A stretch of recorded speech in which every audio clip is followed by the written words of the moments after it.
Vent husband's father's COVID denial led to his death, now Mill blames me. My father-in-law was a staunch COVID denier. He loudly proclaimed to anyone who would listen that it was all a hoax and nothing to worry about. He went further, actively mocking those who took precautions. He'd leave snide comments on social media posts about mask wearing, essentially labeling anyone who wore one as foolish and easily led. In a particularly egregious display, he filmed himself inside a sandwich shop, declaring he was about to make the snowflake sandwich artist panic. Curiosity, he then proceeded to stand on tiptoe and cough dramatically over the protective glass at the employee, sending the video to me and others as some kind of joke. It was immature, irresponsible, and frankly disgusting behavior. He even tried to organize a local protest against business closures, which unsurprisingly no one attended. He was truly awful throughout the pandemic. I confronted him over the phone about the sandwich shop video. Working in healthcare, I've witnessed the devastating reality of COVID firsthand, and his actions were anything but funny. He dismissed my concerns, laughing it off, and then, incredibly, he posted the video directly to my Facebook wall, adding a condescending message about hoping I'd reconsider my views. I had been taking a break from Facebook for my mental well-being, so I didn't see it immediately. Instead, I started receiving calls and texts from my sisters, horrified by his behavior. This incident ignited a significant family conflict, because I am Facebook friends with many of his relatives who were understandably appalled by his actions. He faced considerable backlash and harsh criticism from his own family due to his behavior and the video. Tragically, and perhaps predictably, he contracted COVID and passed away. While I am genuinely sorry for my husband's loss and for his family's grief, I must admit I am not personally heartbroken by his passing. However, my mother-in-law, his wife, has somehow twisted this entire situation and placed the blame squarely on me. She doesn't fully grasp how Facebook works and is convinced that I took the video he sent me and posted it online for public consumption. In reality, it was him who posted it to my wall. We have tried repeatedly to explain this to her, my husband, myself, other family members, but she refuses to accept the truth. She has gone so far as to claim that his death is on my conscience because in her mind, I turned his family against him, leaving him with nothing to live for. She insists that the family's negative reactions, supposedly instigated by me, destroyed his mental state to such an extent that he couldn't recover from COVID. She actually believes that if it weren't for me, he would have been strong enough to overcome the virus, as she maintains COVID isn't that serious and he essentially died of a broken heart, not the illness itself. She even posted on Facebook publicly labeling me a traitor who invaded his privacy by sharing a video that was meant to be a private joke and never intended for the wider internet. She claims I orchestrated a campaign to bully him. Numerous family members commented on her post, correcting her and stating that he was the one who posted the video on my wall. Yet she remains unconvinced. She is absolutely certain that I am the villain in this scenario. While I understand she is grieving and struggling, her behavior is completely irrational. I simply cannot deal with her anymore. I'm done. Wow, the mental gymnastics this mother-in-law is doing are Olympic level. It is truly astounding how she twisted reality to avoid any accountability for her husband's actions. If you want more takes on JustNoMIL, be sure to subscribe. My mother-in-law's negligence killed my daughter. Now she expects access to my son. This is a lengthy story and I apologize for that up front. My mother-in-law is directly responsible for the death of my daughter, her own grandchild. Our daughter was only 2 years old at the time. My husband and I had entrusted her care to my mother-in-law while we were occupied with work commitments. It was during the summer and she was staying at Mill's house, which unfortunately has a pond situated very close to the property. Our daughter adored water. Bath time was always her absolute favorite part of the day. They were playing near the edge of the pond when MIL suddenly remembered she needed to retrieve laundry from the dryer. Inexplicably, she left a vulnerable 2-year-old completely unsupervised right next to a substantial body of water. My daughter's natural toddler curiosity, combined with her love for water, tragically led her into the deep end of the pond, and she drowned, all because my mother-in-law prioritized taking clothes out of the dryer over the safety of her grandchild. When she finally realized what had occurred, she panicked and desperately called for help. A neighbor heard her cries, rushed to the pond, and they managed to pull my daughter from the water and call for an ambulance, but it was too late. Imagine the unimaginable pain of arriving to find the person you entrusted your precious child to, only to be told your baby is gone. Adding to the horror, Mil immediately began begging us not to involve the police. She kept repeating that it was just an accident, claiming she didn't know how it could have happened, like that she was only gone for a moment, that she felt even worse than we did, and that calling the police wouldn't bring her back. Despite her pleas, we did call the police, of course. She was subsequently charged with criminal negligence and received a 3-year prison sentence, which in my opinion was woefully inadequate for the irreversible damage she caused. Recently, MIL was released from prison, and the first person she sought out was my husband. He had intentionally avoided any contact with her throughout her entire incarceration. Unintentionally or not, she caused the death of our child through her blatant neglect of her babysitting responsibilities. The fact that she served a prison sentence is irrelevant to us. Neither my husband nor I will ever be able to forgive her for this catastrophic loss. Furthermore, she has never once offered a genuine apology or asked for forgiveness. All we have received are excuses and justifications. In the courtroom, my husband made it unequivocally clear to her that she was no longer his mother, that she was dead to him, and that he never wanted to see her face again. The trauma of this event deeply fractured our marriage. We were both consumed by depression, we argued constantly, and there were times when we were on the verge of complete collapse. We even separated for a period. I moved to another country, believing it was the end for us. However, my husband eventually followed me, and against the odds, we managed to salvage our relationship and rebuild our life together. For a long time, I couldn't even contemplate having more children, but eventually I became pregnant again, and last summer we welcomed our son into the world. He's now 9 months old. Naturally, we had no intention of informing MIL about our new baby. However, she happened to see us walking with a stroller and realized that she had another grandchild. Immediately, she tried to contact my husband. Her initial approach was to reproach him for not visiting her in prison, launching into a tearful monologue about how difficult her time behind bars had been, complaining that she was too old for prison, questioning how he could do this to his own mother, and accusing him of abandoning her. Then, in a jarring shift, she abruptly changed her tone, saying, "But I saw you have a new baby. I'm so happy I have a grandchild again."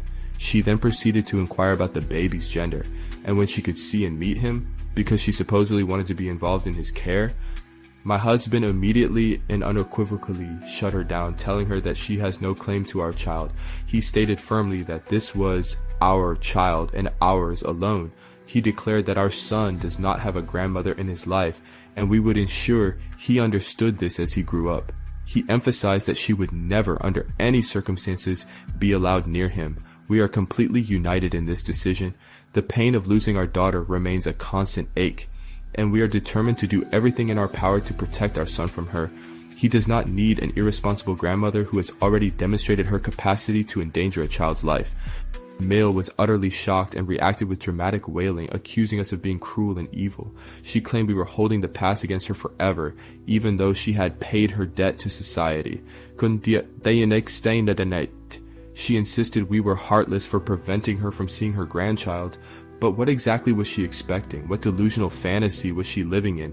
Did she genuinely believe we would allow her anywhere near our baby?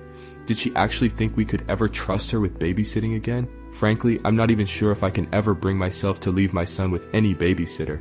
My trust in childcare has been completely shattered. If a grandmother can be so utterly careless as to cause the death of a child, who knows what an unrelated person might be capable of? My husband reiterated firmly that she would have absolutely no access to our baby and that he wanted no further communication with her. He suggested that now that she was out of prison, she should find something constructive to do with her life and leave us alone. MIL refused to accept this. That evening, she showed up at our house demanding to see her grandchild again. We obviously refused to let her inside, and MIL became enraged, asserting that as a grandmother, she had inherent rights to see her grandchild. We told her directly and unequivocally that she forfeited all rights to our children the moment she allowed our daughter to drown. Some breaches of trust are irreparable, and some acts are simply unforgivable. In response, Emil threatened to take us to court and demand legal visitation rights to see the baby. I'm not even sure if such a legal avenue exists, but if it does, I highly doubt she would succeed given her criminal record.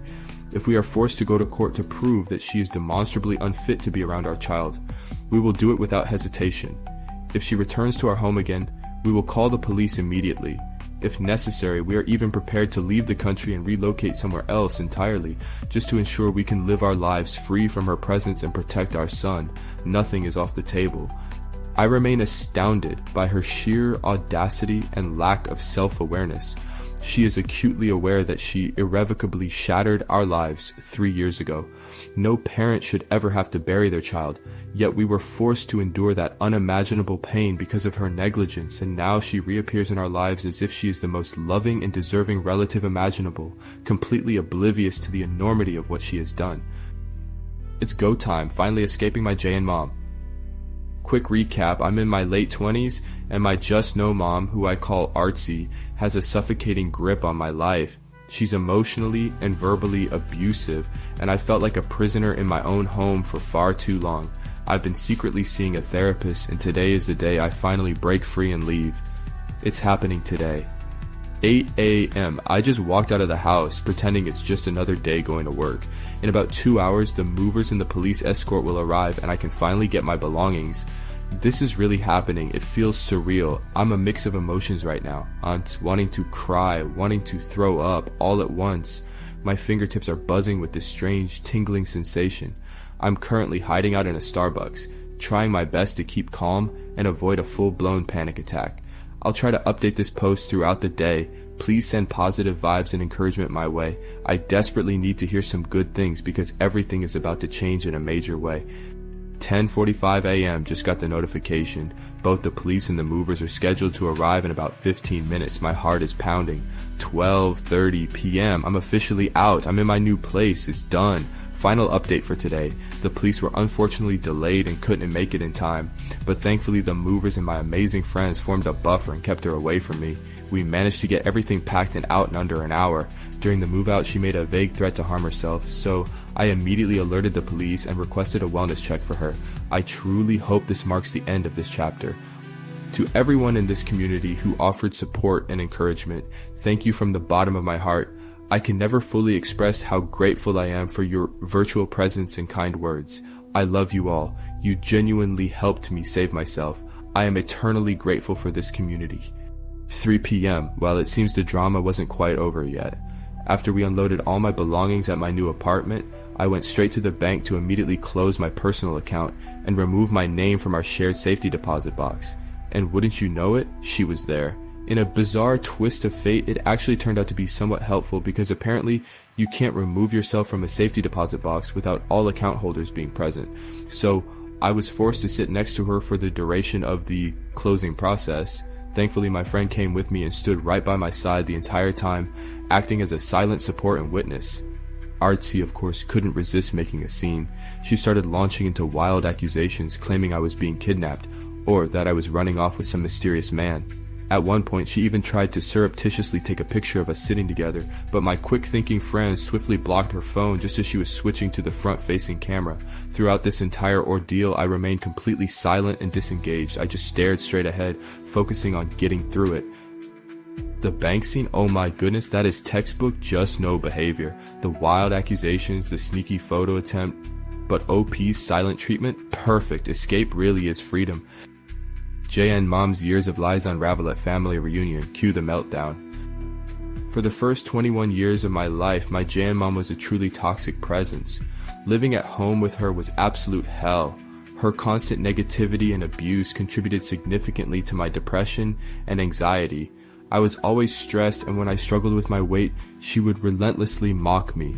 Due to my low self-esteem and depression, holding down a job in my younger years was a challenge, which she used as another opportunity to label me as lazy and worthless. At 21, I finally managed to move out. I stayed with friends and focused on rebuilding my mental and physical health. I worked hard to improve myself and eventually landed a stable job that I enjoy. Now 4 years later, I feel like a completely different person. I have a wonderful group of friends and a supportive boyfriend who is my rock. For these past 4 years, I have been living in North Carolina, the same state as my mother, but also some other family members I intentionally avoid. One of the main reasons for this distance is that they consistently sided with my mother and believed her fabricated stories about me. In her narrative, I was portrayed as some sort of monstrous child, and they had no reason to doubt her woe is me tales. The only family members I maintained contact with were my grandparents, who had witnessed some of her abusive behavior towards me shortly before I moved out. They had distanced themselves from her and didn't want to get entangled in family drama. I also stayed in touch with a cousin who had been a childhood witness to my mother's treatment of me.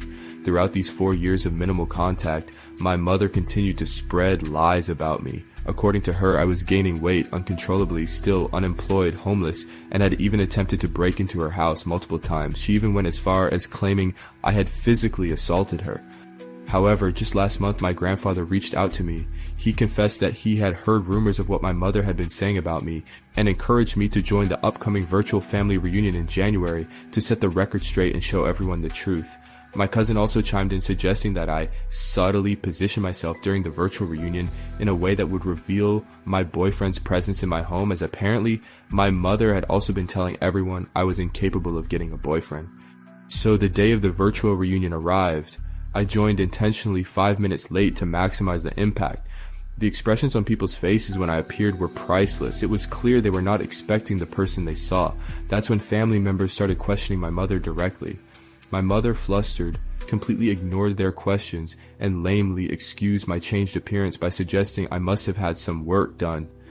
That's when I decided to speak up. I stated clearly, "No, this is me as I have been for the past 3 years. All the information you've been receiving about me, primarily from this woman," I gestured towards my mother, who, like many of you I haven't spoken to in years, has been fabricated.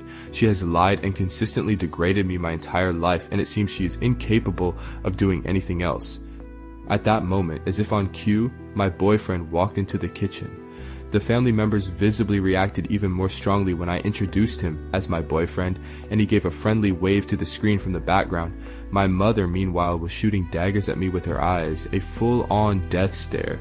People resumed questioning my mother, demanding answers. She remained evasive, eventually declaring, "I don't need to answer to anyone," before abruptly ending her video call and leaving the virtual reunion altogether.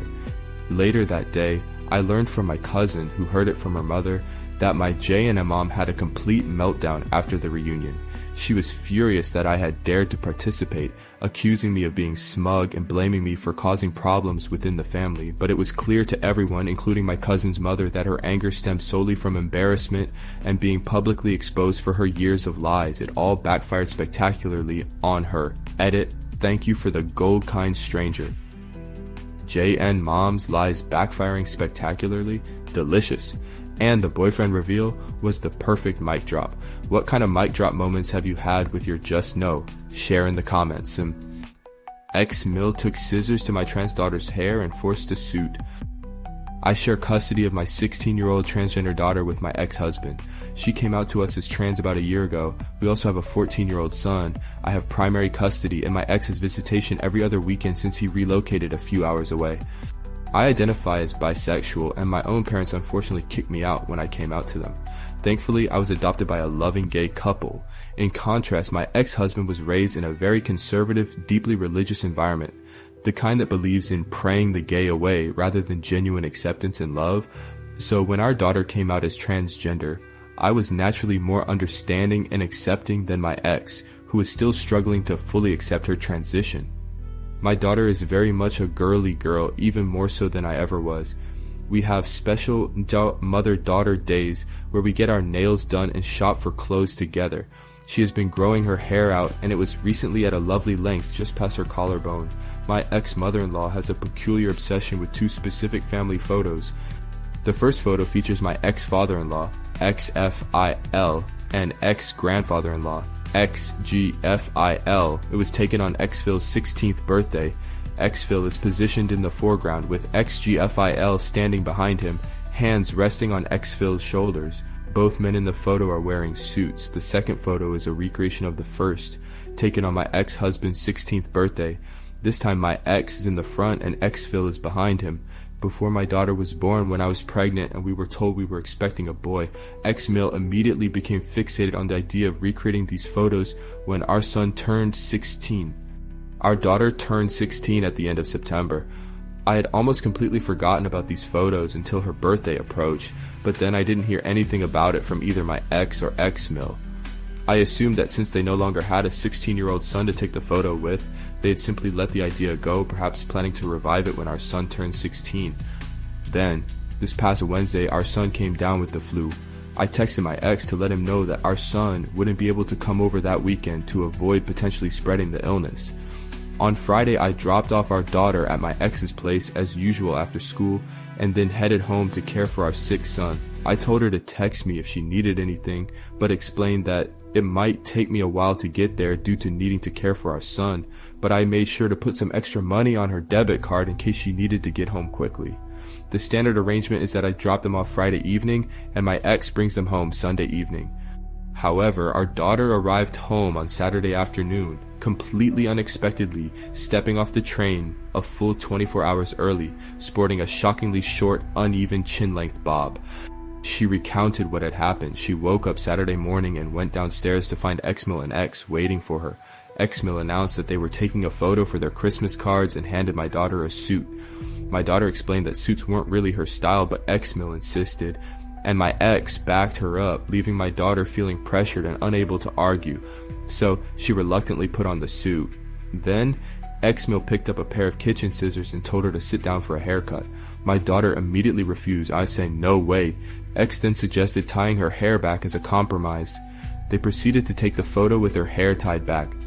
But at some point after the photo was taken, while my daughter was sitting down with her back turned to JustNoMIL grabbed her ponytail and cut it off completely. At this point, my daughter understandably lost it. She ran upstairs, changed out of the suit, grabbed her phone and debit card, told both X and JustNoMIL to go F themselves, and left. She took the very next train home.